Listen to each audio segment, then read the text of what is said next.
అమరావతిలో అవినీతిని కూటమి యొక్క అవినీతిని కేంద్రం ఏ విధంగా బయటపెట్టిందనే విషయం ఇప్పుడు ఒక సంచలనంగా మారింది ఆంధ్రప్రదేశ్లో. అదేంటి కేంద్రమే అక్కడ కేంద్ర ప్రభుత్వ నిధులతోటి భవనాలు కడుతుంటే మీరేంటి కూటమికి సంబంధించిన అవినీతి అంటారా? ఎస్, బరాబర్ అక్కడే జరిగింది అసలు. నిజంగా ఇప్పుడు వాళ్ళు కేంద్ర ప్రభుత్వ సముదాయాలు భవనాలు కడుతున్నందుకు ఇప్పుడు సంతోషించాలా, లేకపోతే వీళ్ళ అవినీతిని బయటపెట్టినందుకు ఇప్పుడు కూటమి మరి ఉక్కిరిబిక్కిరి అవ్వాలి? ఏ రకంగా కూటమి ఉక్కిరిబిక్కిరి అవుతుంది? కూటమి అవినీతి మామూలు అవినీతి కాదు, భయంకరమైన అవినీతి ఏ రకంగా బయటపడింది అనేది ఈరోజు జస్ట్ నిన్న జరిగిన అంటే కేంద్రము ఎంత నిధులతోటి ఆ భవనాలు నిర్మించబోతుంది, కంపారిటివ్లీ వీళ్ళు సెక్రటరియట్ కట్టడానికి ఆల్మోస్ట్ 52 లక్షల స్క్వేర్ ఫీట్లో సెక్రటరియట్ నిర్మాణము మొత్తం కలిపితే, అంటే నేను ప్లంబింగు, ఎలక్ట్రీషియను, గ్లాస్ వర్క్ ఇది కాకుండానే వీళ్ళు స్క్వేర్ ఫీట్కి 10,000 రూపాయలు చూపించారు ఒక స్క్వేర్ ఫీట్. నిజంగా చెప్పాలంటే 5,000 6,000 స్క్వేర్ ఫీట్ తోటే పెద్ద పెద్ద లావిష్ అయిన భవనాలు కట్టొచ్చు, లేదంటే పెద్ద పెద్ద 5 స్టార్ హోటళ్ళు ఇక్కడ ముంబై లాంటి ఏరియాలోనే 5-6 వేలకు మించి స్క్వేర్ ఫీట్కి మించదు. కానీ ఇక్కడ మాత్రము వీళ్ళు 10,000 రూపాయలు, ఏది ఇదంతా ఇంక్లూడింగ్ కాకుండానే, నేను జస్ట్ కన్స్ట్రక్షన్ వైజ్గానే స్క్వేర్ ఫీట్కి 10,000 రూపాయలు. ఈ విషయం పైన వైఎస్ఆర్సీపీ వైఎస్ జగన్మోహన్ రెడ్డి చాలాసార్లు ఈ విషయంపై ప్రస్తావించిండు. అసలు ఇంత ఎందుకు అవుతుంది, ఇంత జాగా ఎందుకు, తెలంగాణను కూడా కంపేర్ చేసి మాట్లాడడం జరిగింది. తెలంగాణ సెక్రటరియట్ గురించి కూడా ఆల్మోస్ట్ 1,000 కోట్ల లోపలనే అంత అత్యద్భుతంగా అన్ని వసతులు ఉన్న దాన్ని సెక్రటరియట్ని అందంగా నిర్మించారు కదా, ఎందుకు ఇక్కడ అమరావతిలోనే ఇంత జాగలెందుకు, ఇంత ఖర్చు ఎందుకు స్క్వేర్ ఫీట్ అని పదే పదే చెప్పడం జరిగితే ఇది ఉద్దేశపూర్వకంగానే వైఎస్ఆర్సీపీ మాట్లాడుతుందని వీళ్ళు పదే పదే కూడా దుమ్మెత్తిపోసారు. అయితే దానికి పులి స్టాప్ అన్నట్టుగా ఈరోజు రాజధాని పేరుతో భారీ అవినీతికి పాల్పడుతున్నారంటూ కొన్నాళ్ళు వైసీపీ చేస్తున్న ఆరోపణలు నిజమని కేంద్ర ప్రభుత్వం చెప్పకనే చెప్పింది. తాజాగా అమరావతిలో కేంద్ర ప్రభుత్వం central secretariat complex, residential complex నిర్మాణం చేపట్టాలని నిర్ణయించింది.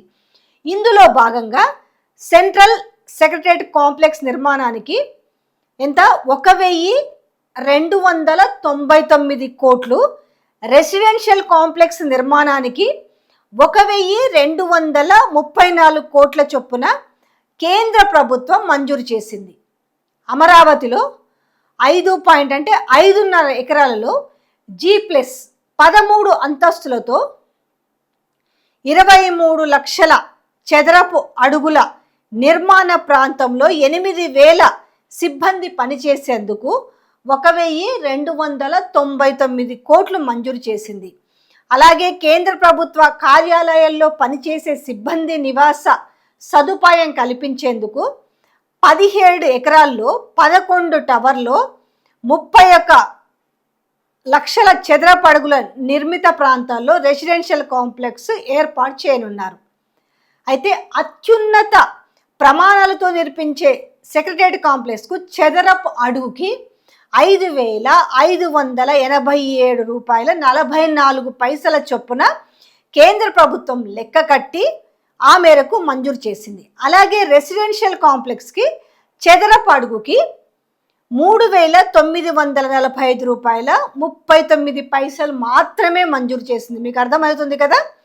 అత్యున్నత ప్రమాణాలతో నిర్మించే సెక్రటేరియట్ కాంప్లెక్స్కి ఏమో 5,587 రూపాయలు, అలాగే రెసిడెన్షియల్ కాంప్లెక్స్కి వచ్చేసి 3,945 రూపాయలు.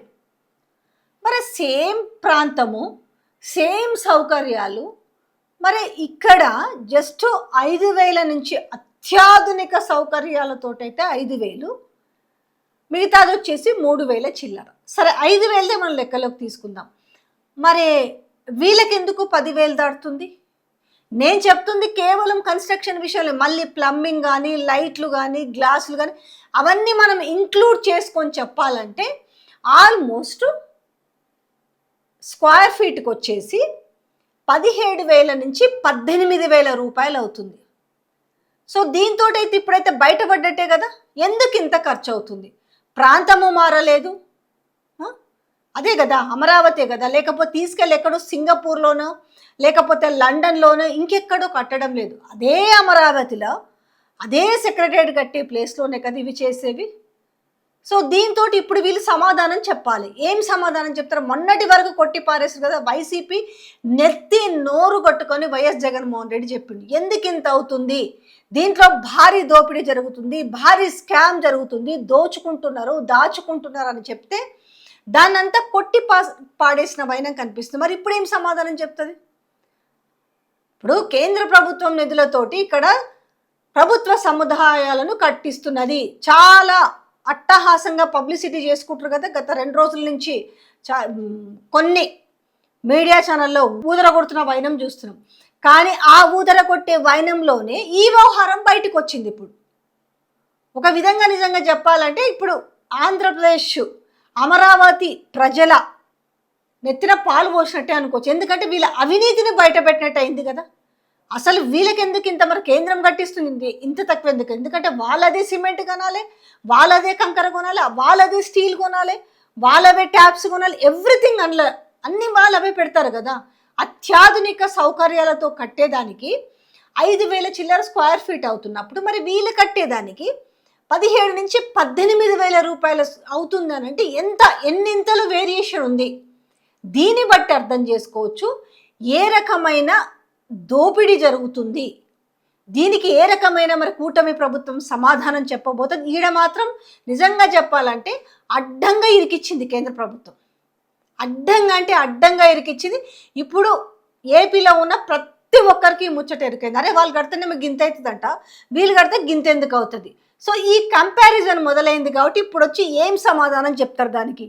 ఆ సమాధానం ప్రజలకు నిజంగానే సయోధ్యగా ఉంటుందా, అవునా అన్నట్టుగా ఉంటుంది. ఎక్కడ 5,000 స్క్వేర్ ఫీటు, ఎక్కడ 17 నుంచి 18,000 స్క్వేర్ ఫీట్, ఎక్కడ ఈ తేడాని ప్రజలందరికీ కూడా అర్థమైంది. కాబట్టి ఈ అవినీతిని ఈరోజు కేంద్ర ప్రభుత్వం బయట పెట్టింది, జగన్ పెట్టగానే పెట్టింది. వాస్తవానికి అంతే కదా. పక్కనోడు ఒక బిల్డింగ్ కడుతుంటే సరే వాడంటే ఇల్లు ఇంకా వేరే రకంగా కట్టుకుంటుండేమో అనుకోవచ్చు, కానీ ఇది అట్లా కాదు కదా. సేమ్ ప్లేస్లా రాష్ట్ర ప్రభుత్వం కడితే ఇంత ఖర్చు ఎందుకు అవుతుంది, కేంద్ర ప్రభుత్వం కడితే ఇంత ఖర్చు ఎందుకు అవుతుంది? ఒక విధంగా చెప్పాలంటే జగన్మోహన్ రెడ్డి నెత్తిన పాలు పోసింది కేంద్ర ప్రభుత్వం అని చెప్పాలి. అంటే ఏ రకంగా జగన్మోహన్ రెడ్డి చెప్పింది నిజమే, వీళ్ళు ఏ రకంగా అడ్డంగా అవినీతికి పాల్పడ్డారనేది మాత్రం స్పష్టంగా భాగవతం బట్టబయలైందని చెప్పాలి.